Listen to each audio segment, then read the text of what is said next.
یہ 20ویں صدی کے آغاز کے وقت، جسے ہم پورا کہتے ہیں مڈل ایسٹ، بلکہ صرف مڈل ایسٹ نہیں، پورا شمالی افریقہ سلطنت عثمانیہ کا حصہ تھا، خلافت عثمانیہ۔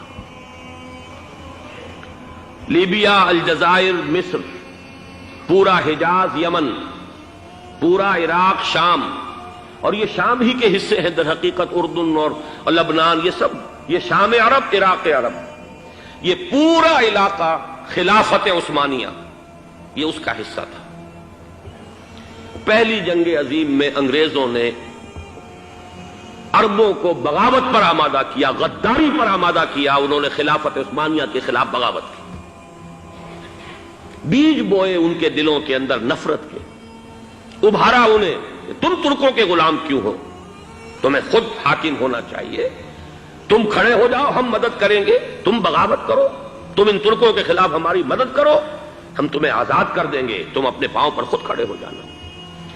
یہ بہت ہی ہمارے لیے دردناک المیہ ہے اس پہلی جنگ عظیم کا۔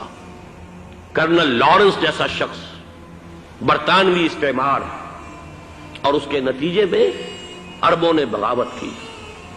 اور اس قدر دردناک بات آپ کو بتا رہا ہوں، میں پہلی مرتبہ جب سن 62 میں حج کے لیے گیا مدینہ منورہ میں، ابھی وہ ریل کے انجن کھڑے ہوئے تھے۔ یہ ترکی کے زمانے میں، سلطنت عثمانیہ کے زمانے میں بغداد سے مدینے تک ریلوے لائن تھی۔ یہ پورا ایک عالم سلطنت عثمانیہ، صرف سلطنت نہیں، خلافت عثمانیہ، پوری ٹرینیں جو ہے ترکوں کی اڑائی گئی، ہزاروں ترکوں کو شہید کیا گیا، یہاں تک کہ صحن حرم میں شہید کیے گئے سینکڑوں ترک۔ یہ جرم تھوڑے نہیں ہے، معمولی نہیں۔ آج جس کی سزا مل رہی ہے، معلوم ہونا چاہیے کہ وہ جرائم کون کون سے تھے۔ اب بھی جو لوگ گئے ہیں انہوں نے دیکھا ہوگا، ترکی کا قلعہ موجود ہے اوپر پہاڑی کے اوپر، حرم کا جو سب سے بڑا دروازہ ہے باب ملک عبدالعزیز، اس کے سامنے ایک لائبریری ہوتی تھی، اب تو غالباً وہ بھی گرا دی گئی ہے، اس کے پیچھے پہاڑی پر ترکوں کا قلعہ ہے پرانا، اس پر توپیں موجود تھیں۔ جب بغاوت ہوئی ہے، جو حرم میں آئے ہوئے تھے ترک فوجی، ظاہر بات ہے نہتے، وہ تو نماز پڑھنے آئے ہوئے تھے، ان کو وہاں ذبح کیا گیا ہے، اور ترکوں نے اپنی توپیں استعمال نہیں کی کہ کہیں بیت اللہ کو کوئی اذن نہ پہنچ جائے۔ بہرحال یہ غداری ہوئی ہے پہلی جنگ عظیم کے دوران، اور نہ صرف ترکوں پہ عربوں نے کی ہے۔ جیسا کہ میں نے کہا تھا، دو ہیں سب سے بڑے مجرم روئے ارضی کے اوپر امت مسلمہ کے طبقات۔ ہمارا پنجابی سپاہی بھی جا کر انگریزوں کی مدد کر کے ایلن بی کو قبضہ جو لے کر دیا بغداد کا، اس میں ہمارے مسلمان پنجابی سپاہی بھی شامل تھے۔ یہ خون چکاں باب ہے ہماری تاریخ کا اس صدی کا۔ لیکن اس کے بعد سلطنت عثمانیہ کے ٹکڑے ہو گئے، چیتھڑے ہو گئے۔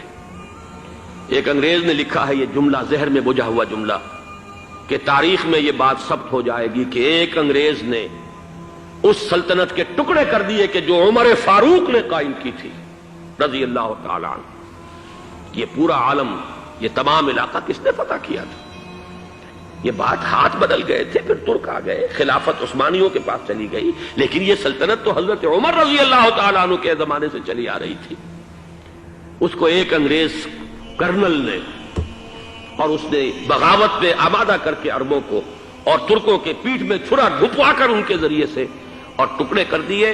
لیکن جب جنگ ختم ہوئی، اب انہوں نے کہا کہ اب ہمیں آزادی دیجیے، تو اب انہیں معلوم ہوا کہ غداروں کو دنیا میں کیا ملتا ہے۔ ٹکڑے کر دیے گئے۔ یہ حصہ عراق یہ انگریز کے پاس رہے گا، شام کا یہ علاقہ یہ فرانسیسیوں کے پاس رہے گا، مصر پر انگریزوں کا تسلط رہے گا، لیبیا اطالویوں کے پاس رہے گا، لے دے کر یہ جو علاقہ تھا حجاز، کیونکہ وہاں کچھ تھا ہی نہیں، بوادٍ غیر ذی زرع، یہ عربوں کے پاس چھوڑ دیا گیا۔ اس وقت جو بادشاہ ہیں شاہ حسین اردن کے، ان کے دادا سب سے بڑے غدار وہی تھے، لہذا ان کو اس علاقے کی بادشاہت دے دی گئی۔ اس کے بعد نجد سے ایک تحریک اٹھی ہے، وہ سعودی جو خاندان ہے وہ نجد سے اٹھا ہے۔ نجد میں اس وقت کچھ بھی نہیں تھا، وہ تو صرف ریت کے تودے تھے اور کچھ بھی نہیں، لہذا ادھر کسی استعماری قوت کو دیکھنے کی ضرورت ہی نہیں تھی۔ وہ تو بعد میں تیل برآمد ہوا اور اس کی حیثیت ہو گئی، اور یہ امارات کا علاقہ جو ہے اس کی دنیا میں اب گویا کہ یوں سمجھیے کہ جو سب سے زیادہ اہم علاقے ہو سکتے ہیں روئے ارضی کے نقشے پر، ان میں سے ایک وہ ہو گیا. لیکن یہ اس وقت کی بات میں کر رہا ہوں، کوئی حیثیت نہیں تھی، لہذا اس کو چھوڑ دیا گیا. یہ ہے تاریخی پس منظر، یہ لکیریں جو کھینچی گئی ہیں. یہ ایک ملت اسلامیہ کو جو قومیتوں میں تقسیم کیا گیا، پھر نعرے لگوائے گئے المصر للمصریین الشام للشامیین.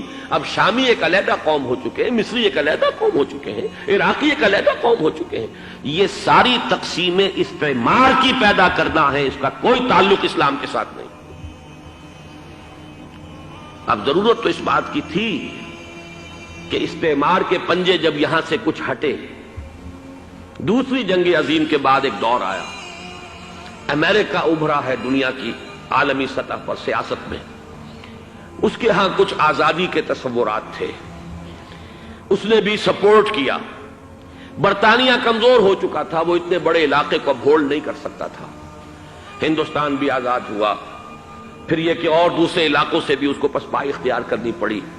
استعمار کے پنجے جس طرح بھی ہوئے، ان کے سینوں سے، عربوں کے سینوں سے جو ہے گویا کہ وہ ہٹے.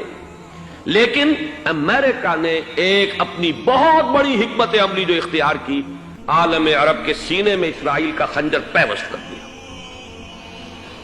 تاکہ یہ کبھی آزاد نہ ہو جائیں، ہمارے انگوٹھے تلے رہے، ہماری پالیسی گورن کرے.